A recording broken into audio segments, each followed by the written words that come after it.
जय गुरु जी, प्यारी संगत जी। जय गुरु जी, शुक्राना गुरु जी, अनंतम अनंतम शुक्राना गुरु जी। गुरु जी के चरणों में कोटि कोटि प्रणाम और सारी संगत जी को जय गुरु जी। संगत जी, इस चैनल के माध्यम से आपको सत्संग सुनाए जाएंगे। गुरु जी की ब्लेसिंग्स लेने के लिए और ऐसे ही प्यारे प्यारे सत्संग सुनने के लिए गुरु जी के सत्संग चैनल को सब्सक्राइब करें और बेल नोटिफिकेशन को भी ऑन कर लें, ताकि संगत जी जब भी नया वीडियो सत्संग का और इस पर अपलोड हो तो आपको उसका नोटिफिकेशन आ जाए और आप जल्दी से जाकर गुरु जी का सत्संग सुन पाएँ और गुरु जी की ब्लेसिंग्स ले पाएँ। जय गुरु जी। संगत जी, हम लोग बहुत लकी हैं जिन्हें सत्संग सुनने का और सुनाने का मौका मिलता है, लेकिन उसी दौरान हम बहुत अनलकी हैं जब हम इसको इग्नोर कर देते हैं। इसलिए संगत जी, हमें कभी भी सत्संग को इग्नोर नहीं करना चाहिए, जितना हो सके सत्संग को पूरा सुनना चाहिए। और सिर्फ सत्संग ही नहीं संगत जी, जो भी इशारे आपको गुरु जी की तरफ से मिलते हैं वो आपको ज़रूर उसको फॉलो करना चाहिए, क्योंकि वो चीज़ हमारे लिए ज़रूर बेनिफिशियल होगी और वो चीज़ हमारे लिए होगी तभी हमारे सामने आई है। इसलिए संगत जी, कभी भी सत्संग को इग्नोर ना करें। और अगर आपने भी अपना सत्संग संगत जी के साथ शेयर करना है तो डिस्क्रिप्शन में व्हाट्सएप नंबर और जीमेल आईडी दिया हुआ है, आप उस पर अपना सत्संग लिखकर हमें भेज सकते हैं। गुरु जी के पास से आपका सत्संग भी संगत जी के साथ जरूर शेयर किया जाएगा संगत जी। और संगत जी, आज का सत्संग हम शुरू करते हैं। सत्संग को शुरू करने से पहले गुरु जी के चरणों में कोटि कोटि प्रणाम और सारी संगत जी को जय गुरु जी। संगत जी, हम गुरु जी का मंत्र जाप करेंगे। ओम नमः शिवाय, शिव जी सदा सहाय। ओम नमः शिवाय, गुरु जी सदा सहाय। एक बार फिर से बोलिए संगत जी, ओम नमः शिवाय, शिव जी सदा सहाय। ओम नमः शिवाय, गुरु जी सदा सहाय। जय गुरु जी, शुक्राना गुरु जी। संगत जी, आज का सत्संग एक आंटी जी ने हमें शेयर किया है। जिस तरह से उन्होंने शेयर किया है और जैसा लिखकर हमें भेजा है, मैं आपको वैसा ही सुनाऊंगी। जय गुरु जी। तो चलिए संगत जी, आज का सत्संग हम शुरू करते हैं। और संगत जी, आंटी जी ने अपना सत्संग इस तरह से शुरू किया है। आंटी जी कहते हैं, जय गुरु जी, शुक्राना गुरु जी, अनंतम अनंतम शुक्राना गुरु जी। संगत जी, मैं गुरु जी के साथ अभी रिसेंटली ही जुड़ी हूँ, बहुत कम टाइम हुआ है। मुझे एग्जैक्ट डेट तो नहीं याद, लेकिन मुझे मंथ याद है, वो था अप्रैल 2023। संगत जी, मैं तब गुरु जी से जुड़ी हूँ, लेकिन ये तो मुझे डेट पता है, मुझे नहीं पता कि गुरुजी ने मुझे कितने टाइम से अपने साथ जोड़कर रखा है और शायद ये चीज़ मुझे अब फील हुई हो। इसलिए संगत जी, मैं ये नहीं वैसे भी डिक्लेयर कर सकती कि मुझे गुरुजी ने कब और कैसे जोड़ा है। और आज मैं अपना एक सत्संग शेयर करने जा रही हूँ गुरुजी के चरणों में, गुरुजी के आदेश से। संगत जी, मुझे बहुत टाइम से ऐसा भाव आ रहा था कि मुझे अपना सत्संग शेयर करना चाहिए और आज मैं फाइनली अपना सत्संग लिखकर भेज रही हूँ। और संगत जी, अगर इस सत्संग को लिखते हुए, यानी कि जब आप सुनेंगे तो सुनते वक्त अगर मुझसे ही लिखते हुए कोई गलती हो जाए तो आप मुझे प्लीज़ माफ़ करना। और ये संगत जी, सत्संग जैसा है, बस गुरु जी जैसा बुलवाएंगे मैं आपके सामने वैसा ही बोलूँगी और मैं अपनी पूरी जर्नी शुरू से शुरू करूँगी, क्योंकि गुरु जी कहते थे कि अपनी जो जर्नी है, जो भी चीज़ होती है वो शुरू तो दसें। इसलिए संगत जी, मैं अपना जो सत्संग है वो शुरू से ही बताऊंगी, लेकिन उससे पहले मैं ये बताऊंगी कि मैं गुरुजी के साथ कनेक्ट कैसे हुई।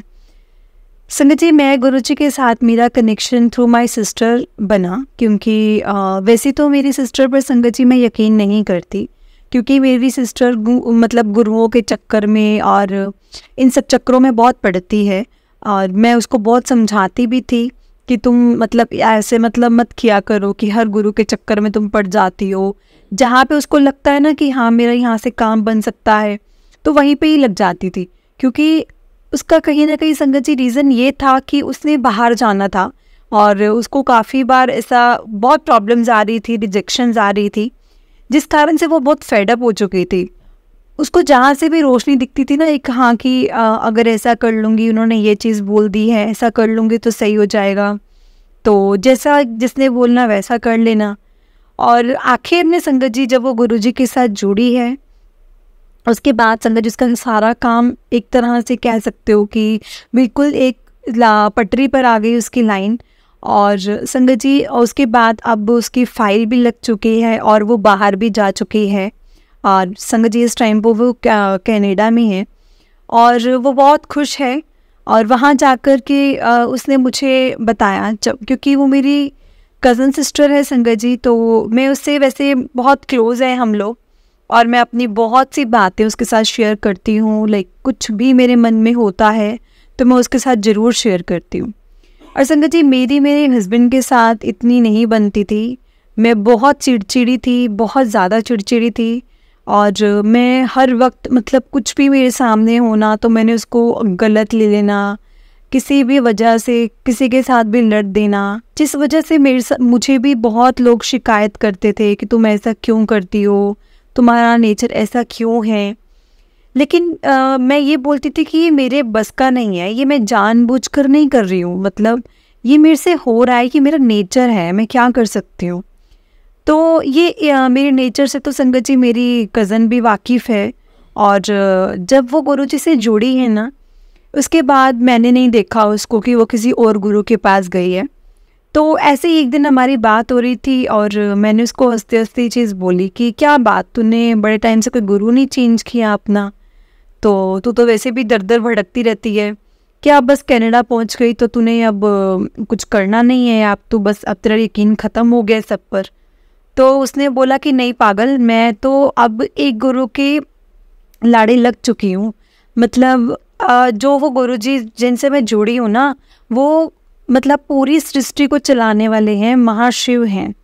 मैंने बोला अच्छा, क्योंकि संगत जी वो हर किसी का ही मतलब ऐसे ही देती थी, जब भी ब्यौरा देती थी ना किसी भी गुरु का देना तो उसने ऐसे करके देना कि वो गुरु जी तो ये कर सकते हैं, वो वाला गुरु तो ये कर सकते हैं।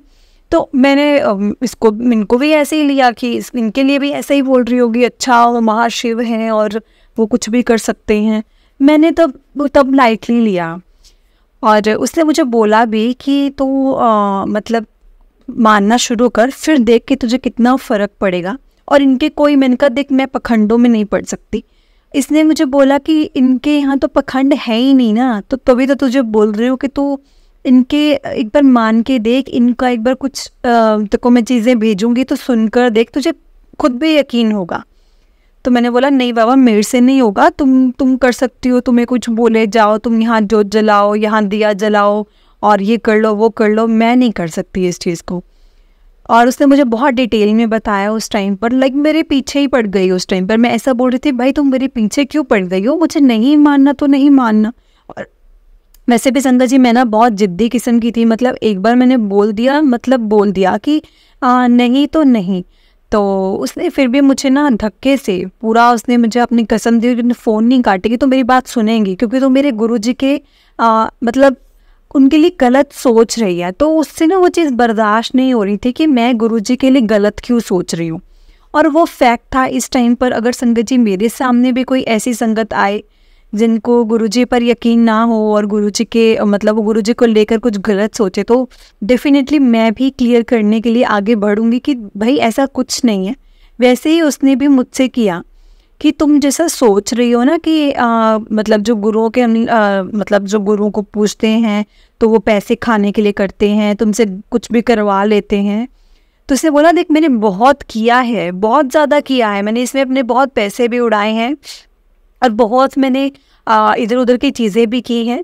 लेकिन जब मैं इन गुरुजी के लाड़े लगी हूँ ना, गुरुजी के दर पर गई हूँ, तो तू ये सोच कि मैं कभी भी मैंने आज तक कुछ 1 रुपया वहाँ नहीं चढ़ाया। जहाँ भी मैं सत्संग पर जाती हूँ 1 रुपया नहीं चढ़ता है वहाँ पर, कोई पखंड नहीं है। तुम्हारी जस्ट गुरबानी चलती है, शब्द चलते हैं और शिव जी की आरती होती है। तो मैंने मन में सोचा ये कौन सा मिक्सचर हुआ कि गुरबानी चलती है, शब्द चलते हैं और उसके बाद शिव जी की आरती होती है। तो मैं उस पर और हंस दी। मैंने कहा तू तेरे को पागल बनाने के लिए सिर्फ मैं ही मिली हूँ।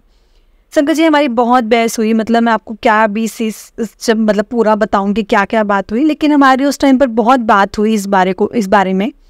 हमारी कम से कम संगत जी 1.5-2 घंटे कॉल चली थी उस टाइम पर। मतलब बीच में एक बार कट गई थी, दोबारा से आ गया मेरे पास फ़ोन और उसके बाद हमारी फिर से बात होनी शुरू हो गई। और उसके बाद मेरे को मैंने उसमें इंटरेस्ट फिर भी नहीं दिखाया, क्योंकि वही चीज़ कि मैं बहुत ज़्यादा ज़िद्दी किस्म की थी, मैं नहीं सुनती थी किसी की। तो लेकिन ना संगत जी वो मेरी भी ऊपर ही थी, वो मेरी 21 ही थी, और उसने मुझे क्या किया कि जब मैंने फ़ोन काटा तो जस्ट उसने मुझे गुरुजी का मंत्र जाप और गुरुजी का एक सत्संग का लिंक मुझे सेंड कर दिया। तो अब जब उसने मुझे सेंड किया तो उसमें जो गुरुजी का मंत्र जाप था संगत जी, वो मुझे बहुत अच्छा लगा। मतलब मैंने सुना और वो मेरे मुंह पर चढ़ गया। जैसे ही हम सुनते हैं कोई चीज़ तो हमारे मुंह पर जैसे चढ़ जाती है ना, कि हाँ हम कोई गाना सुन लेते हैं या कुछ ऐसा, तो वो चीज़ मेरे मुंह पर चढ़ गई और मैं बार बार गुरुजी का मंत्र जाप बोलने लगी। मतलब ओम नमः शिवाय, शिव जी सदा सहाय, ओम नमः शिवाय, गुरुजी सदा सहाय। तो ये चीज़ मैं बोलने लग गई।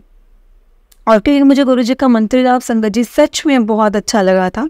और मैं सत्संग का जो लिंक था वो मैंने खोल कर ही नहीं देखा था, तो मुझे ऐसा ही लगा था कि ऐसा ही कुछ भेजा होगा, क्योंकि मेरे को उस टाइम पर नहीं, मुझे जस्ट लिंक आया था कुछ ऐसा, उसके साथ कोई स्नैप नहीं, कोई कुछ नहीं। तो मैंने उसको खोला नहीं, तो मैंने बोला कि कुछ ऐसा ही होगा, कोई भजन भेजा होगा इसने। तो सिर्फ मैंने गुरुजी का मंत्र जाप सुना उस टाइम पर, और ठीक है सुना, और उसके बाद फिर से मैंने मतलब इतना ध्यान नहीं दिया। संगत जी मेरी सबसे बड़ी गलती थी कि मैंने अपनी लाइफ के उस टाइम के, जब उसने मुझे इतने इशारे दिए थे और अब तक मैंने अपना इतना टाइम वेस्ट किया। लेकिन ये 2022 की बात बता रही हूँ मैं आपको, जो कि मेरे साथ हुई थी उस टाइम पर। मैंने उसके ऊपर यकीन नहीं किया, बिल्कुल भी नहीं किया। और उसके बाद संगत जी वो 1 साल बाद वापस आई, इंडिया वापस आई, और वो आई थी फेब में।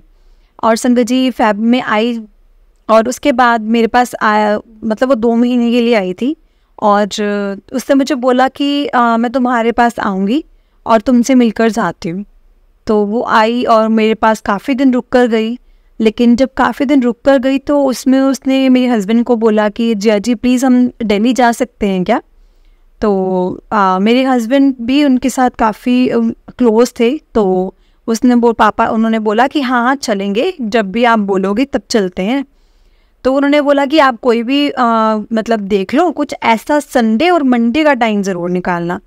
तो मेरे हस्बैंड ने बोला कि आप सैटरडे और संडे का निकालो, संडे और मंडे वाला क्या हिसाब बना। तो उन्होंने बोला कि नहीं हम संडे और मंडे को जाएंगे। उसने हमें नहीं बताया था, कुछ भी नहीं बताया था उस टाइम तक, कि उसने हमें गुरुजी के बड़े मंदिर लेकर जाना है, और कुछ भी नहीं, मतलब हमें कुछ इस चीज़ का आइडिया नहीं था। और हम लोग सैटरडे नाइट, मतलब अर्ली मॉर्निंग संडे निकले 2-3 बजे, और हम लोग दिल्ली पहुंच गए। और जब दिल्ली पहुंचे संगत जी तो हमने बहुत फ़न किया। हम लोग काफ़ी रात तक भी बाहर रहे और बहुत मज़ा भी आया। और उसके बाद उसने नेक्स्ट डे हमें सबको जल्दी उठा दिया और उसने बोला कि आज हम लोग ना बड़े मंदिर जा रहे हैं। तो मैंने बोला बड़े मंदिर जा रहे हैं, कौन से बड़े मंदिर। उसने बोला यहाँ ना गुरुजी का बड़ा मंदिर है और मुझे वहाँ माथा टेकना है। मैं कभी भी गुरुजी के बड़े मंदिर नहीं गई हूँ, तो मुझे वहाँ जाना है, तुम मुझे मेरे साथ चलोगे। तो मैंने बोला कि देख, तू अपनी जिद को पूरा करने के लिए अगर मेरे साथ ही सब कर रही है तो मत कर। लेकिन उसने मुझे ये चीज़ बोली कि देखो, अगर मेरे मुंह से ये चीज़ निकल रही है ना, इसका मतलब यही है कि कोई ना कोई इशारा तुम्हारे लिए ज़रूर है, और तुम प्लीज़ इन इशारों को समझो और अपनी जिद को छोड़कर कुछ मतलब आगे का सोचो। और मैंने संगत जी चलो उसकी बात मानी। मैंने बोला कि अब आ ही गए हैं, उसको अकेला तो छोड़ नहीं सकते, तो हम भी गुरुजी के बड़े मंदिर चलते हैं। लेकिन मेरे अंकल, मतलब जो मेरे हस्बैंड हैं, वो नहीं माने कि मैं किसी मंदिर में यकीन नहीं करता, तो तुम जाओ। क्योंकि मेरे हस्बैंड संगत जी सिर्फ़ और सिर्फ गुरुद्वारे में जाते हैं और अभी भी जाते हैं, लेकिन वो सिर्फ़ और सिर्फ गुरुद्वारे ही जाकर खुश होते हैं, किसी मंदिर में या फिर कहीं भी जाकर नहीं खुश होते। और मैंने उनको चीज़ समझाई, वो पहले उन्होंने मना कर दिया, और मैंने बोला कि इनका जो सत्संग होता है ना, वहाँ गुरबानी और शब्द ही चलते हैं, आप एक बार जाकर तो देखो, क्या पता आपको अच्छा लगे। तो मतलब मैं ऐसे बोल सकती हूँ कि ये मेरा शादी के बाद 5वीं 6वीं बार होगा जो मेरे पहली बार में ऐसा कुछ कहना मान लिया होगा कि हाँ चलो ठीक है चलते हैं। और फिर हम लोग सब रेडी हुए और संगत जी हम लोग निकल गए बड़े मंदिर को। बड़े मंदिर निकले और रास्ते में संगत जी हमारे साथ एक प्रॉब्लम ऐसी कि हमारा जो गाड़ी का टायर था वो बिल्कुल पंचर हो गया। गाड़ी बहुत ज़्यादा हिलने लग गई। और उस टाइम पर ना हमें दूर दूर तक कोई ऐसा नहीं दिख रहा था कि कहीं पे मतलब मैकेनिक होगा या हम गाड़ी ठीक करवा सकेंगे। तो मेरे अंकल का यहाँ एक फ्रेंड था, तो उन्होंने उनको फ़ोन किया कि हमें मैकेनिक की ज़रूरत है इस रास्ते पर। हम जा रहे थे बड़े मंदिर गुरुजी के, एम्पायर स्टेट। तो उन्होंने बोला कि चलो ठीक है, तुम थोड़ा टाइम वेट करो, मैं देखता हूँ कुछ, नहीं तो मैं खुद लेकर आ जाऊँगा, लेकिन मुझे आने में लग जाएगा पौना घंटा या घंटा। तो हमने बोला कि अब हमारे पास कोई इलाज भी नहीं है। तो मतलब मेरी कज़न जो खड़ी थी उसने ऐसे बोला, गुरुजी प्लीज़ कुछ करो ना, हम बहुत लेट हो रहे हैं आपके पास आने को, प्लीज़ कुछ करो। और अचानक से ना संगत जी एक बाइक से अंकल उतरे। अंकल उतरे और उन्होंने बोला कि बेटा क्या हुआ। तो हमने बताया उनको कि अंकल ऐसे ऐसा करके हमारी गाड़ी का टायर पंचर हो गया और हमें मैकेनिक चाहिए। तो अंकल ने बोला कि तुम सिर्फ 5 मिनट रुको, मैं मैकेनिक को लेकर आता हूँ। और संगत जी अंकल 5 या 7 मिनट के अंदर अंदर मैकेनिक को ले आए और उन्होंने जो भी पंचर वंचर ठीक किया वहीं पर ही, और बिल्कुल गाड़ी मतलब हमारी ठीक हो गई और वो चले गए। और हमसे पैसे भी बहुत कम लिए संगत जी, उन्होंने बहुत कम। तो मेरे अंकल बोलने लगे कि देखो यहाँ तो मुझे दूर दूर तक कोई ऐसा नहीं लग रहा कि किसी मैकेनिक की यहाँ शॉप होगी या कुछ होगा, और ये अंकल कहाँ से ले आए मैकेनिक को इतनी जल्दी। लेकिन हमने लेट गो की उन चीज़ों को और हम लोग गुरुजी के बड़े मंदिर चले गए। और गुरुजी के बड़े मंदिर गए तो संगत जी मेरे दिल को तो बहुत सुकून मिला। मतलब मैं ये बोल सकती हूँ कि सच में धरती पर एक स्वर्ग है जिसका नाम है गुरुजी का बड़ा मंदिर। और संगत जी मुझे इतनी शांति मिली, इतना सुकून मिला वहाँ जाकर कि मैं आपको बता ही नहीं सकती। और इसके बाद ना लेकिन मेरे अंकल जो थे वो थोड़ा सा ऐसे डिस्ट्रैक्ट हो रहे थे, कभी यहाँ देख रहे थे कभी वहाँ देख रहे थे, मतलब वो मन नहीं लगा रहे थे वहाँ पर, बिल्कुल भी मन नहीं लगा रहे थे। लेकिन अब मैं संगत जी आपको अपना सत्संग बताती हूँ जो हमारे साथ हुआ था। हम लोग लाइन में थे और जैसे मैंने आपको बताया कि वो इतना ज़्यादा नहीं यकीन करते थे मंदिर वगैरह में, बुरा भी नहीं बोलते थे, लेकिन उनको जाना सिर्फ गुरुद्वारे में ही पसंद था संगत जी। और इसमें मैं कुछ गलत नहीं बोलूँगी, हर किसी की अपनी अपनी श्रद्धा होती है, किसी ने कहाँ जाना है तो किसी को हम रोक नहीं सकते, ना ही फोर्स कर सकते हैं। और उसके बाद हम लोग लाइन में थे, लाइन में चलते चलते संगत जी हम लोग अंदर पहुँच गए गुरुजी का माथा टेकने के लिए। लेकिन जब मेरे हस्बैंड बाहर आए ना तो बहुत हक्के बक्के और ऐसे मानो कि फेस पर पसीना जैसा, और बहुत हैरान, मतलब मैं डर गई एकदम से कि उनको देखकर कि इनको क्या हो गया एकदम से, कि ऐसा क्यों मतलब बिहेव कर रहे हैं और इतना क्यों इन पे पसीना और इतने घबराए हुए से क्यों हैं। और जब मैंने उनसे पूछा कि क्या हुआ आपको, सब ठीक तो है, मतलब ऐसा तो नहीं कि आपका मन घबरा रहा है या कुछ ऐसा। तो क्योंकि संगत तो होती है संगत जी वहाँ पर, तो मैंने सोचा क्या पता लाइन में चलते चलते इनको कुछ ऐसा तो नहीं कि चक्कर वगैरह आने लग गए इनको। तो उन्होंने बोला कि नहीं भाई, तुमने सही बोला था कि यहाँ पर गुरबानियाँ चलती है, ये तो वाहिगुरु जी का ही रूप है। मैंने बोला हाँ वाहिगुरु जी का, और मतलब इनको महाशिव भी बोलते हैं और यहाँ पर गुरबानियाँ भी चलती हैं। तो उन्होंने बोला कि सच में मैंने जब मैं गुरु जी का मत्था टेक रहा था ना, तो मुझे सच में वहाँ पर ऐसा लगा कि मैं गुरु जी का नहीं, मैं अपने वाहिगुरु जी का मत्था टेक रहा हूँ। और वो बहुत खुश हुए संगत जी। देखो अपनी अपनी आस्था थी, उनको मन में था कि मुझे वाहिगुरु जी के दर्शन होने चाहिए, मेरे मन में था कि वो महाशिव हैं, क्योंकि मैं बचपन से ही शिव जी को बहुत मानती हूँ संगत जी। और मैं यही चीज़ बोलती हूँ कि जैसे शिव जी में गुस्सा होता है ना, वैसे मुझ में भी गुस्सा है, मतलब हर छोटी छोटी बात पर मुझे गुस्सा आ जाता है। तो मैं बहुत बचपन से ही मतलब मैं शिव जी के साथ बहुत कनेक्ट थी। और देखो संगत जी, गुरु जी ने ना जिसको जैसा चाहिए था ना वैसा ही मतलब अपने आप को उनके सामने दिखा दिया। लेकिन मुझे चाहिए था शिव के रूप में मेरे सामने। मैं ऐसा नहीं बोलती कि मुझे दर्शन हुए थे, लेकिन मैंने उनको भाव यही दिया था कि वो मेरी शिव हैं। लेकिन मेरे अंकल का ध्यान नहीं लग रहा था, क्योंकि उनको उस टाइम पर सब चीज़ें वैसी नज़र आ रही थी, क्योंकि बाहर शिवलिंग था, अंदर शिव जी की मूर्ति थी, है ना। तो उनको वो चीज़ नहीं फील हो रही थी। लेकिन कैसे पल भर में गुरुजी ने अपनी होने का वहाँ एहसास दिलाया कि बेटा मैं इस रूप में भी हूँ यहाँ पर। सच में संगत जी, हम जिस रूप में गुरुजी को मांगते हैं ना, उसी रूप में गुरुजी हैं। आपको ये लगे ना कि हाँ सिर्फ शिव का रूप है, नहीं, शिव कृष्ण राम जो मर्जी रूप बोलो, सब रूप कर एक रूप है सिर्फ गुरु जी। बहुत उसके बाद तो मैंने संगत जी ऐसे सत्संग भी सुने हैं जो संगत बोलती है कि वो दुर्गा का रूप, मैं दुर्गा माता को मानती थी लेकिन मैं गुरु जी के जब वहाँ गई तो मुझे दुर्गा माता जी के दर्शन हुए। तो इसलिए संगत जी सच में ये चीज़ है कि अगर आप ये मन में सोच रहे हैं ना कि मैं तो इन भगवान को मानती हूँ, मैं यहाँ पे कैसे चली जाऊँ, मैं इन भगवान को मानती हूँ तो मैं गुरु जी को कैसे मान लूँ, बिल्कुल नहीं। क्योंकि गुरु जी साक्षात हर भगवान का रूप है, महाशिव हैं, वो पूरी सृष्टि के सर्व ज्ञाता सर्व ज्ञानी हैं। सच में संगत जी आपको शायद मेरी बातों पर यकीन नहीं हो रहा होगा, लेकिन जब मैंने ये बात सुनी ना अपने अंकल के मुंह से, उस टाइम पर मुझे मेरी कज़न पर पूरा यकीन हो गया कि तू जो बोल रही है ना सच में मुझे लग रहा है सच बोल रही है।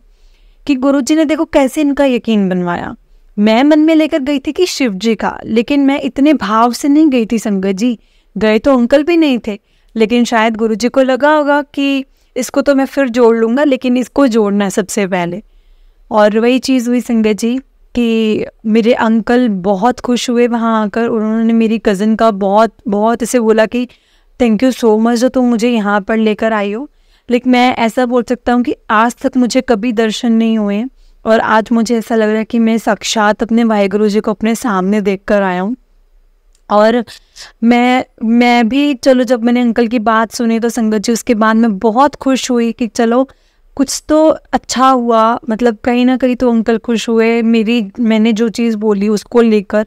मैं और अंकल दोनों बहुत खुश हुए मंदिर में आकर। हमने चाय प्रसाद लिया, लंगर प्रसाद लिया, और मेरी कज़न ने ऐसा बोल दिया था हमें पहले कि यहाँ कुछ भी प्रसाद मिले वो पूरा खाना है। और संगत जी लेकिन उसके बाद हम लोग अपने घर को वापस निकल गए। मेरा बिल्कुल भी मन नहीं किया आने का। मैं यही सोच रही थी काश मुझे एक बार और मौका मिल जाए वहाँ पर रुकने का, और मैं गुरुजी का माथा टेक पाऊँ, गुरुजी के दर्शन कर पाऊँ। और उसके बाद मेरी कज़न ने ये चीज़ बोली कि मैं आपको इसीलिए मंडे को स्पेशल बोल रही थी कि मंडे यहाँ पर होने चाहिए, क्योंकि मैं चाहती थी कि आप सोमवार के दिन गुरुजी का माथा टेको, गुरुजी का दर्शन करो। और मैंने भी जाते जाते रास्ते में, हमारी सारी रास्ते में संगत जी गुरुजी के बारे में बातें होती रही। ये लाइक जैसा जितना उसको पता था मेरी कज़न को, क्योंकि उसको भी जुड़े हुए बहुत टाइम नहीं हुआ था, वो भी 2022 की स्टार्टिंग में ही जुड़ी थी और मैं 2023 की अप्रैल में जुड़ी थी, तो उसको भी बहुत ज़्यादा टाइम नहीं हुआ था। और उसने मुझे अपने चमत्कार बताए कि कैसे कैसे उसकी चीज़ें पूरी होती गई, मतलब कुछ भी रिक्वायरमेंट होती थी तो कहीं ना कहीं से कैसे मर्जी पूरी हो जाती थी। और कर के संगत जी उसने मुझे बोला कि इतनी जगह से रिजेक्शन आई, इतने मैंने धक्के खाए, मैंने एक एक चीज़ पूरी करके दी, मेरी सब फाइल वगैरह इतनी स्ट्रॉन्ग थी, लेकिन मैं फिर भी नहीं जा पा रही थी कहीं, क्योंकि उसने पहले ऑस्ट्रेलिया का भी ट्राई किया था, वहाँ भी नहीं हो पाया। और उसके बाद उसने कनाडा का अप्लाई किया, तो बहुत मुश्किलें आई उसके अंदर। कोई क्या बोलता, कभी कॉलेज नहीं मिल रहा था, कभी क्या। तो संगत जी उसके बाद जैसे जैसे चीज़ें होती गई ना, तो गुरु जी से मिलने के बाद तो उसका यकीन और बढ़ता गया। और उसके बाद संगत जी वो मतलब बहुत जल्दी वापस आ गई थी इंडिया भी, क्योंकि उसका शायद बोल सकते हैं कि उसका मन नहीं लग रहा था, या गुरुजी ने हमारे लिए उसको बुलाया था यहाँ पर कि आ जा और इनको मिलवा जा, है ना। हो सकता है संगत जी, क्योंकि कोई ना कोई तो जरिया बनता है। क्योंकि मैं तो ऐसी थी कि अगर वो वहाँ बैठी बैठी मुझे बोलती कि जा तू दिल्ली और बड़े मंदिर जाया, मैं तो पॉसिबल ही नहीं था कि मैं चली जाती, क्योंकि मैं कभी यकीन ही नहीं मानती। क्योंकि वो खुद उस टाइम पर ना, वो मैंने उसको पहली बार देखा है संगत जी इतनी डेडिकेशन से किसी को मानते हुए। और अब मुझे यकीन होता भी है कि वो क्यों इतना डेडिकेशन से गुरुजी को मानती है, क्योंकि सच में गुरुजी हर किसी की इतनी केयर करते हैं, हर संगत की इतनी केयर करते हैं। क्योंकि गुरुजी कहते हैं कि जो ये संगत है वो मेरा परिवार है। और संगत जी गुरुजी अपने परिवार की बहुत फिक्र करते हैं, बहुत ज़्यादा फिक्र करते हैं। और उसके बाद मतलब अगर उसने मुझे वहाँ बैठकर बोला होता तो मैं नहीं जाती, शायद गुरुजी ने उसको मेरे लिए ही भेजा था। संगत जी जब हम घर गए हैं तो मेरे को, वैसे मैं गुरुजी के बारे में सोच रही थी और सोचते सोचते मैंने उसका फिर से चैट ओपन की। और चैट ओपन की तो मैंने बोला उसको कि चल हम गुरुजी का मंत्र जाप चलाते हैं, तो मंत्र जाप सुनते हैं। तो उसने बोला नहीं तू मंत्र जाप नहीं सुन, तो गुरुजी का ना सत्संग सुन। मैंने बोला गुरुजी का सत्संग, तो वो सत्संग कौन से होते हैं गुरुजी के? तो उसने बोला कि तुझे मैंने लिंक भेजा था तो तूने वो खोला नहीं, देखा नहीं? तो मैंने बोला नहीं, मैंने सोचा कि तुमने सिर्फ मंत्र जाप भेजा है और दूसरा भी कुछ ऐसा ही होगा, तो मैंने खोला नहीं और मैंने देखा भी नहीं। तो उसने बोला कि मैंने ना तुझे गुरुजी के सत्संग का लिंक भेजा है, तो गुरुजी का सत्संग सुन, फिर देख कैसे गुरुजी अपनी संगत का कैसे कल्याण करते हैं। तो संगत जी मैंने सत्संग सुना, मैंने एक सत्संग सुना, दूसरा सुना, और मेरा रूटीन बन गया था सत्संग सुनने का एक तरह से। और मैंने यही सोचा था कि मैं गुरुजी के सत्संग ज़रूर सुना करूँगी। और मैंने उसको भी बोला कि देख हमारे वाले एरिया में पता करके बता कि गुरुजी का सत्संग कहाँ होता है। तो मैं गुरुजी के सत्संग में जाना चाहती हूँ जो लाइव होता है, मतलब जहाँ मैं जाकर अटेंड कर पाऊँ गुरुजी का सत्संग। तो उसके बाद मैं वो चली गई, अपने घर चली गई, और उसका क्योंकि वापस जाने का भी टाइम था, लेकिन उसकी फ़्लाइट संगत जी दिल्ली से ही थी। तो वो फिर से गुरुजी के बड़े मंदिर गई और उसने फिर उसके बाद अपनी फ़्लाइट ली और वो चली गई। और उसके बाद ना संगत जी अब मेरे मन में बार बार ये आए कि मुझे गुरुजी के बड़े मंदिर फिर से जाना है, एक बार फिर से जाना है। लेकिन जब मैं सत्संग सुनती थी ना संगत जी, मैंने इस बात का तो रियलाइजेशन कर लिया था कि आप चाहे जितना मर्जी बोल लो, जब तक गुरुजी का बुलावा नहीं आना ना तब तक आप नहीं जा सकते। गुरुजी का बुलावा था तो वो कनाडा से भी यहाँ तक आ गई थी गुरुजी का माथा टेकने के लिए और मुझको गुरुजी से मिलवाने के लिए। और अगर गुरुजी का बुलावा नहीं है ना तो संगत जी देखो उसी टाइम पर मैं गई थी अप्रैल में, उसके बाद अभी तक मैं गुरुजी के बड़े मंदिर नहीं जा पाई हूँ। और जबकि मैं बहुत बार ट्राई कर चुकी हूँ कि मैं गुरुजी के बड़े मंदिर जाऊँ, लेकिन जब बुलावा होता है ना तभी हम जा पाते हैं। इसके अलावा अगर हम बोले कि हम खुद से चले जाएं तो नहीं जा पाते संगत जी। ये जो चीज़ें बोली जाती है ना कहीं सच हैं, सिर्फ हमने सुनने में लगता है कि अरे क्या दिल्ली तो जाना है, हम क्यों नहीं जा सकते, हम जा सकते हैं, लेकिन सच में हम नहीं जा सकते जब तक उनका बुलावा नहीं है। उसके बाद संगत जी जब वो चली गई और मैं और मेरे अंकल, हम रात को सिर्फ हमने रूटीन बनाया कि हमने चाहे 10 मिनट ही सही लेकिन किसी भी संगत का एक सत्संग सुनना ही सुनना है। और उस टाइम पर मैं अपने अंकल के लिए स्पेशली संगत जी मैं छोटे से छोटा सत्संग सर्च करती थी कि हाँ मुझे कोई छोटा सत्संग दिखे, ताकि अंकल, क्योंकि मुझे पता वो इतने पैशनेट नहीं है कि हाँ वो आधा घंटा मेरे पास बैठ जाएंगे और सत्संग सुनेंगे। तो मैंने उनके लिए सिर्फ ऐसा कोई देखना कि 10 मिनट 15 मिनट का हो ताकि मैं उनको बिठा कर सुना सकूं। और जब मैंने सुनना तो संगत जी मैंने अपने लिए मतलब जो भी सत्संग मेरे सामने आता, और मैं कोशिश यही करती कि अगर छोटा सत्संग होगा तो मैं 2 सुन लूँगी, बड़ा होगा तो मैं 1 सुन लूँगी। संगत जी उसके बाद मैंने ये रूटीन बनाया अपना, और देखते ही देखते ना संगत जी मतलब मैं ये बोल सकती हूँ कि मेरे और अंकल के रिलेशन में बहुत फ़र्क आने लग गया। मैं ये बोल सकती हूँ कि मेरा मन बहुत शांत रहने लग गया, मेरा गुस्सा काफ़ी हद तक कम हो गया, और मैं बहुत एक ठहरी हुई सी रहने लग गई। जैसे कि मेरे पहले मन में ना हर वक्त कुछ ना कुछ चलता रहता था, मतलब मेरा मन उथल पुथल होता ही रहता था संगत जी। मतलब मैं कुछ ना कुछ सोच ही जाना, नेगेटिविटी ले जाना, अपने आप काम में अपने आप में नेगेटिव हो जाना, मैं बहुत ज़्यादा ऐसे हो चुकी थी। और उसके बाद मैं मेरे अंकल से भी जब भी कोई बात होती थी तो मैं चिढ़कर बोलती थी, और उनको मेरा चिड़चिड़ापन बिल्कुल पसंद नहीं था, तो हमारी लड़ाई हो जाती थी। और समटाइम तो संगत जी हम ऐसा करते थे कि हम बात ही नहीं करते थे, कि इससे अच्छा तो ये है, लड़ाई होने से अच्छा तो ये है कि हम बात ही ना करें तो ज़्यादा बेटर है। और उसके बाद मैंने ये चीज़ फील की जब भी मैं गुरु से जुड़ी हूँ तब से मैंने अपने आप में बहुत चेंजेस देखे हैं। हो सकता है कि मैं खुश रहने लग गई, मेरे अंदर पॉजिटिविटी आ गई, तो मेरा गुस्सा भी ठंडा हो गया, मैं सबकी बात सुनने भी लग गई, कहीं काफ़ी हद तक मानने भी लग गई, मैंने आर्ग्यूमेंट्स भी बहुत कम कर दिए। मतलब मैंने अपने आप में बहुत इम्प्रूवमेंट देखा, और मैंने इसके लिए कोई स्ट्रगल नहीं किया। मैं अगर बोलूँ कि मैंने ये किया था या मैंने करने का सोचा था और मैंने किया है, बिल्कुल भी नहीं, ये खुद ब खुद हो गया। मतलब मैंने इसमें कोई अपने ट्राई या कुछ ऐसा नहीं किया था। तो संगत जी मैं अब किसको इस चीज़ का क्रेडिट दे सकती हूँ? मतलब मैं इतने सालों से कभी ऐसा नहीं हुआ कि मैं शांत हो गई हूँ, मेरे को गुस्सा कम आता हो, कभी भी नहीं हुआ। मुझे तो मेरी मम्मा ने बहुत चांदी भी पहनाई थी, कि ये ठंडी रहनी चाहिए, मेरे को तो उस चांदी का भी कोई असर नहीं हुआ। लेकिन सिर्फ गुरुजी के मिलने के बाद संगत जी इतना असर, मैं इस चीज़ को खुद देखकर इतनी हैरान थी कि ऐसा भी हो सकता था मेरे साथ कि मैं इतनी शांत हो जाऊं। और जो मेरे और अंकल के रिलेशन में फ़र्क आया ना, मैं उसके लिए तो गारंटी से बोल सकती हूँ संगत जी कि ये और कोई कर ही नहीं सकता था मेरे गुरुजी के अलावा।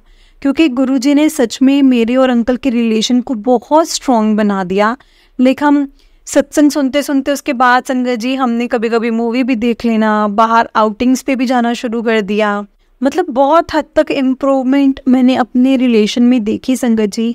और मैं बहुत बहुत बहुत शुक्राना करती हूँ कि अब मैं रियलाइज़ कर रही हूँ कि मैं किस चीज़ को खो रही थी सिर्फ अपने गुस्से के कारण, कि मैं किस चीज़ से दूर रह रही थी, कि रिलेशन होता क्या है हस्बैंड वाइफ का। वो चीज़ मैंने अब रियलाइज़ की कि सच में हम लोग बहुत खुश रह सकते थे एक दूसरे के साथ, जो हमने इतना टाइम अपना वेस्ट किया। क्योंकि मैं यही सोचती थी कि मैंने बहुत बड़ी गलती कर ली है अपनी ज़िंदगी की, कि मैंने यहाँ शादी करवा ली। मैं बहुत कोसने लग गई थी अपने आप को, मैं बहुत इरिटेट रहती थी। हर वक्त मैंने कुछ ना कुछ ऐसे ही बोले जाना, अगर कोई बात नहीं हो रही तो भी मैंने फालतू में कुछ भी बोल के चले जाना। ये सच में मेरी आदत थी और मैं इस चीज़ को डिनाई नहीं कर रही और मैं इसमें कोई शर्म भी फील नहीं कर रही हूँ संगत जी आपसे शेयर करते हुए, क्योंकि मैं थी ऐसी, सच में मेरा नेचर ऐसा था। लेकिन मैं अपने अंदर मैं गुरुजी को यही बोलती थी, गुरुजी प्लीज़ हो सकता है ना तो मेरा गुस्सा ठंडा कर दो, मेरे मन में एक ठहराव आ जाए, मेरी ज़िंदगी में ठहराव आ जाए, मुझे ये चीज़ चाहिए। क्योंकि हर वक्त मन में कुछ ना कुछ चलते ही रहना, इरिटेट रहना, गुस्से में रहना, तो ये चीज़ों से मैं खुद परेशान हो गई थी। क्योंकि इसमें कुछ जाए जिससे हम लड़ रहे हैं, तो मैं लड़ती हर किसी के साथ थी, मेरा माइंड उससे ज़्यादा डिस्टर्ब रहता था। मैं लड़ लेती थी, उसके बाद मैं बैड फील करती थी। जब बैड फील करती थी तो मैं अपने आप को बहुत डिस्टर्ब भी फील करती थी, बहुत डिस्टर्ब रहती थी भी इस चक्कर में। संगत जी उसके बाद बहुत कुछ हुआ, बहुत ऐसे सत्संग हैं जो छोटे छोटे सत्संग जो गुरुजी के मिलने के बाद बहुत हुए हैं, बहुत छोटे छोटे सत्संग। कभी भी कुछ मांग लो या आप कुछ भी सोच लो तो आपको, मेरे को संगत जी गुरुजी के ना तितली रूप में बहुत बार दर्शन हुए। लाइक अगर मैं उदास हूँ तो मैं गुरुजी को बोलती हूँ, गुरुजी आज मैं बहुत, पता नहीं क्यों मेरा मन नहीं लग रहा। समटाइम तो मेरा उदास होने का कोई रीज़न भी नहीं होता था, लेकिन मैं फिर भी ऐसे उदास हो जाती थी तो मुझे तितली रूप में दर्शन हो जाते थे। मैंने बहुत सत्संग सुने हैं कि गुरुजी कैसे तितली रूप में दर्शन देते हैं अपनी संगत को, कैसे उनको ब्लेस करते हैं तितली रूप में दर्शन देकर, या मोर रूप में दर्शन देकर, या कबूतर रूप में दर्शन देकर। सच में संगत जी मैंने सत्संग सुनती थी, बहुत चीज़ों का अमल करती थी। मैं सत्संग के थ्रू गुरुजी को बहुत ज़्यादा जान पाई हूँ। गुरुजी के जल प्रसाद का, चाय प्रसाद का, लंगर प्रसाद का क्या महत्व है ये भी मैं जान पाई हूँ। क्योंकि जब मैंने गुरुजी के बड़े मंदिर में किया था ना, तब तक मुझे नहीं पता था। तब तक सिर्फ इतना पता था कि जो भी प्रसाद मिलना है वो पूरा खाना है। तब तक मुझे उसका पता नहीं था कि वो कितना चमत्कारी चीज़ है, कि वो हमारे ज़िंदगी के बड़े से बड़े दुख काट सकती है। वो चीज़ें मुझे नहीं पता थी। वो सत्संग सुनते सुनते संगत जी मुझे गुरुजी से मैं बहुत कनेक्ट हो गई, बहुत ज़्यादा चीज़ें मुझे पता लगी। क्योंकि हर संगत जी जब हम सत्संग सुनते हैं अपना अलग अलग एक्सपीरियंस शेयर करती है, डिफरेंट एक्सपीरियंस होते हैं जिसमें हमें गुरुजी की छोटी छोटी चीज़ों का भी पता चलता है कि गुरुजी कैसे सुनते हैं किसी की, और किस टाइम पर जब हमें ज़रूरत है तो गुरुजी कैसे किस रूप में हमारे सामने आ जाते हैं। तो इसीलिए संगत जी कहते हैं कि सत्संग को तो पूरा सुनना चाहिए, सत्संग को बहुत सुनना चाहिए, क्योंकि हम सत्संग के माध्यम से ना संगत जी गुरुजी से बहुत ज़्यादा कनेक्ट हो रह सकते हैं। क्योंकि उसमें हर संगत ने अपने अपने अलग अलग एक्सपीरियंस शेयर किए होते हैं, अलग अलग चीज़ें बताई होती हैं। और मैंने तो बहुत सत्संग सुने हैं ऐसे जिसमें अभी तक संगत बोलती है कि हम गुरुजी के बड़े मंदिर नहीं जा पाए, या गुरुजी का सत्संग यहाँ हमारे एरिया में नहीं होता। तो मैं सोचती हूँ कि वो भी तो संगत गुरुजी के साथ जुड़ी हुई है ना, कैसे जुड़ी हुई है, बिना किसी स्वार्थ के, अपना कोई इसमें स्वार्थ नहीं है। और संगत जी सच में हम लोग गुरुजी जो हमें मिले हैं ना इस धरती पर एक मानव रूप में, ह्यूमन जो फॉर्म हमें मिली है गुरुजी की, सच में हम बहुत ब्लेस फील करते हैं अपने आप को कि गुरुजी ने हमें अपने चरणों से लगाया है, अपने साथ जोड़ा है। और जब हमारा सही टाइम आता है ना, हमें तभी गुरुजी अपने साथ जोड़ते हैं। हमें नहीं पता होता कि हमारा सही टाइम क्या है, गुरुजी ने हमें कब अपने साथ जोड़ना है, वो सिर्फ गुरुजी जानते हैं। और जरिया कुछ भी बन सकता है, कुछ भी बन सकता है।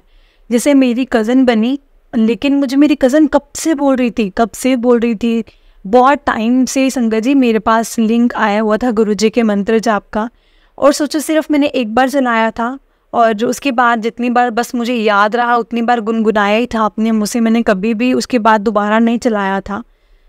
लेकिन कब से मतलब मैं सोच रही हूँ, तभी मैं बोल रही हूँ कि हमें नहीं पता कि गुरुजी ने हमें कब से जोड़ा हुआ है अपने साथ। क्योंकि टाइम टू टाइम हमें बहुत चीज़ें ऐसी होती गई, लेकिन मैं हर चीज़ को इग्नोर करती गई। वो तो मैं ही ऐसी थी जो मेरा दिमाग नहीं काम कर रहा था। इतना स्ट्रांगली वो मुझे बोल रही थी, इतने बिलीव से वो बोल रही थी कि तू मान कर देख, तू एक बार जा कर देख। लेकिन गुरुजी ने मुझे जोड़ना ही उसके लिए था, उसके साथ मुझे अपने बड़े मंदिर बुलाना था, तो मैं कैसे चली जाती, कैसे कुछ कर सकती थी। इसलिए संगत जी, गुरुजी के इशारे के बिना, गुरुजी की आज्ञा के बिना हम कुछ नहीं कर सकते। अगर हम गुरुजी से जुड़े हैं ना, तो आप ये मानो कि हमारी ज़िंदगी का एक पत्ता भी गुरुजी की आज्ञा के बिना नहीं हिल सकता, और ना ही हमें कोई हार्म कर सकता है। आपका जो दिल दुखाता है ना, तो वो गुरुजी खुद देखते हैं उनका भी कि मैं कैसे करूँगा। क्योंकि मैंने गुरुजी के दिव्य वचन भी सुने हैं। मैंने दिव्य वचन सुन के संगत जी हम पूरी लाइफ को रिलेट कर सकते हैं उनसे, कि गुरुजी के जो दिव्य वचन है, एक एक चीज़ मतलब हमें पता चलती है। बहुत सी ऐसी चीज़ें हैं जिसमें गुरुजी बिलीव करने को भी बोलते हैं और नहीं करने को भी बोलते हैं। जैसे किसी स्टोन वगैरह में, या फिर ये काले जादू वगैरह में, इन सब में जैसे बोलते हैं कि इसमें यकीन नहीं करना चाहिए, ना ही मानना चाहिए, ना ही ज़्यादा ये पंडित और फ़कीरों के चक्कर में पड़ना चाहिए। क्योंकि ऐसा नहीं कि वो गलत है ना, गुरुजी कभी उनको गलत बोलते थे, लेकिन बात ये कि कुछ ऐसा हो जाए जो हम पर उल्टा इफेक्ट कर जाए, है ना। क्योंकि हमारे लिए कुछ नहीं पता कि क्या है, क्या सही है, और वो भी ह्यूमन ही है जो हमें बताएंगे, जो पंडित बने हैं। हो सकता है उन्होंने अपनी तरफ से हमें सही बताया हो, लेकिन हमारे कर्म, हमारी किस्मत कैसी है वो उनको थोड़ी ना पता है। इसलिए संगत जी, इन सब चीज़ों से दूर रहना चाहिए। गुरुजी के दिव्य वचन आप ज़रूर सुने। गुरुजी के दिव्य वचन से आप अपनी लाइफ की पूरी लाइफ रिलेट कर सकते हैं, अगर आप समझने पर आए तो। सच में संगत जी, गुरुजी के दिव्य वचन और गुरुजी के मंत्र जाप में बहुत शक्ति है, बहुत ज़्यादा शक्ति है। और गुरुजी के जल प्रसाद और चाय प्रसाद से हमारी छोटी से छोटी और बड़ी से बड़ी प्रॉब्लम्स ठीक होती हैं। सच में हमारे गुरुजी बहुत दयालु, बहुत दयावान है संगत जी, और इतने दयावान हैं। और हमें तो शुक्राना करना चाहिए गुरुजी का, जो कि उन्होंने हमें अपने साथ जोड़ा। और इस जो हम इंसानी रूप लेकर आए हैं इस कलयुग में, उसमें हमारे लिए एक हाथ पकड़कर चलने वाले जो रब के रूप में हमारे साथ गुरुजी हैं। सच में संगत जी, हमें गुरुजी ने बहुत ब्लेस किया है अपने चरणों से लगाकर, और हमें इसे वेस्ट नहीं जाने देना चाहिए। क्योंकि ये भी किस्मत वालों को मिलता है, हर किसी को नहीं मिलता। हर कोई गुरु जैसे नहीं जुड़ा हुआ, किस्मत वाले ही जुड़े हुए संगत जी, जिनको गुरुजी ने अपने साथ जोड़ना है। इसलिए कभी भी कोई भी इशारा जो गुरुजी की तरफ से मिलता है ना, कभी भी इग्नोर ना करो, वरना मेरी तरह हमेशा देर ही हो जाएगी। क्योंकि मुझे इशारे बहुत मिले थे, लेकिन मैंने कभी फॉलो नहीं किया था उसको। इसलिए संगत जी, मैं यही बोलूँगी कि जो भी इशारे हैं गुरुजी के द्वारा दिए गए, उसको फॉलो करो। और मैं गुरुजी से ये प्रार्थना करूँगी कि जैसे आपने मुझे ब्लेस किया है, मेरी लाइफ पूरी ठीक कर दी है। सिर्फ एक मेरे सिर्फ एक गुस्सा था जो मेरी पूरी लाइफ को वर्स्ट करता था। अब मैं बिल्कुल ठीक हूँ, मेरी फैमिली ठीक है, हम हैप्पीली मैरिड लाइफ एंजॉय कर रहे हैं। और संगत जी, मैं यही चाहती हूँ, गुरुजी से यही प्रार्थना करती हूँ कि सब अपनी अपनी लाइफ में खुश रहें, और गुरुजी हर किसी संगत को, सारी संगत को ब्लेस करे। जय गुरुजी, शुक्राना गुरुजी। संगत जी, सत्संग को बोलते हुए अगर मुझसे कोई गलती हो गई हो तो प्लीज़ मुझे माफ़ करिएगा, क्योंकि मेरा पहला सत्संग था और मैं सत्संग शेयर करना चाहती थी अपना। और गुरुजी, अगर ये मुझसे इस सत्संग को बोलते हुए कोई गलती हो गई तो प्लीज़ मुझे माफ़ करना। जय गुरुजी, शुक्राना गुरुजी। जय गुरुजी। प्यारी संगत जी, बहुत ही प्यारा सत्संग था आंटी जी का, जो कि उन्होंने हमें लिख कर भेजा था। और अगर आप भी अपना सत्संग संगत जी के साथ शेयर करना चाहते हैं तो लिखकर हमें भेज सकते हैं, जो कि डिस्क्रिप्शन में व्हाट्सएप नंबर और जीमेल आईडी दिया हुआ है उस पर। गुरु जी की कृपा से आपका सत्संग भी संगत जी के साथ जरूर शेयर किया जाएगा। संगत जी, गुरु जी के ब्लेसिंग्स लेने के लिए और ऐसे ही प्यारे प्यारे सत्संग सुनने के लिए गुरु जी के सत्संग चैनल को सब्सक्राइब करें और बेल नोटिफिकेशन को भी ऑन कर लें, ताकि जब भी नया सत्संग का वीडियो अपलोड हो तो आपको उसका नोटिफिकेशन आ जाए और आप जल्दी से जाकर सत्संग को सुन पाए। जय गुरु जी, शुक्राना गुरु जी, अनंतम अनंतम शुक्राना गुरु जी। संगत जी, मेरे साथ गुरु जी का मंत्र जाप कीजिए। ओम नमः शिवाय, शिव जी सदा सहाय। ओम नमः शिवाय, गुरु जी सदा सहाय। एक बार फिर से बोलिए, ओम नमः शिवाय, शिव जी सदा सहाय। ओम नमः शिवाय, गुरु जी सदा सहाय। जय गुरु जी, शुक्राना गुरु जी, लख लखवार शुक्राना मेरे गुरु जी महाराज जी का। और जय गुरु जी प्यारी संगत जी, जय गुरु जी।